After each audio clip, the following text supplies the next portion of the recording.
long ago, the sea wasn't salty like it is today. The water in the sea tasted sweet. And once there was a king who lived in an enormous palace, and the king owned something that was more precious to him than anything else in the world, and that was a millstone. Not just any millstone, a magic millstone. And that millstone could make anything the king wanted. It could make gold, diamonds, or other precious gems. It could make exotic spices or richly woven fabrics. All the king had to say was, "Millstone, grind me some gold." And the millstone would. And when the king had enough, he would simply say, "Millstone, stop." And the millstone would stop.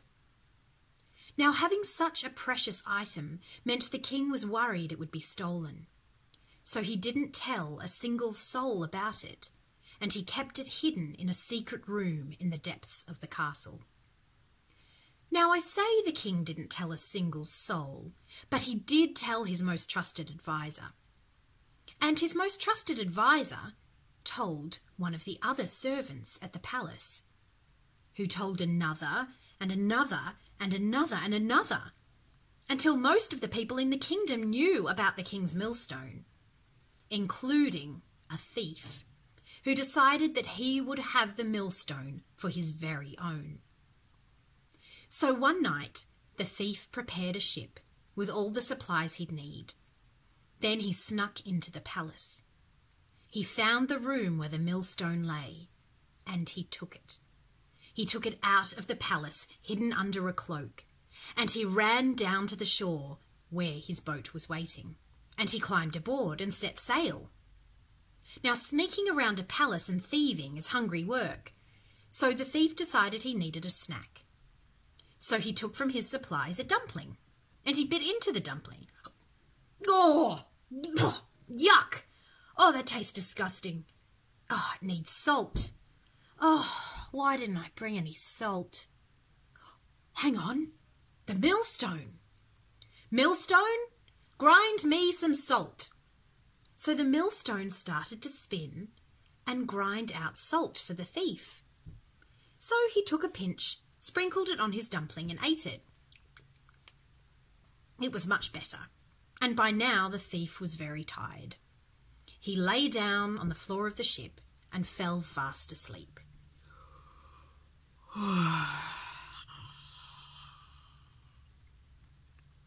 But the thief had forgotten to tell the millstone to stop spinning and stop making salt. And so it kept going around and around and around, making more and more salt. It began to fill up the boat. And as the boat got fuller and fuller, it got heavier and heavier, and it started to sink. At last, hours later, a wave splashed over the side of the boat and landed on the thief's face, waking him up. Oh, what's going on? What's that? Oh, the salt! The salt! The salt's making the boat heavy and the boat's sinking. What am I going to do? He dug through the salt, trying to find his way to the millstone, but he couldn't find it.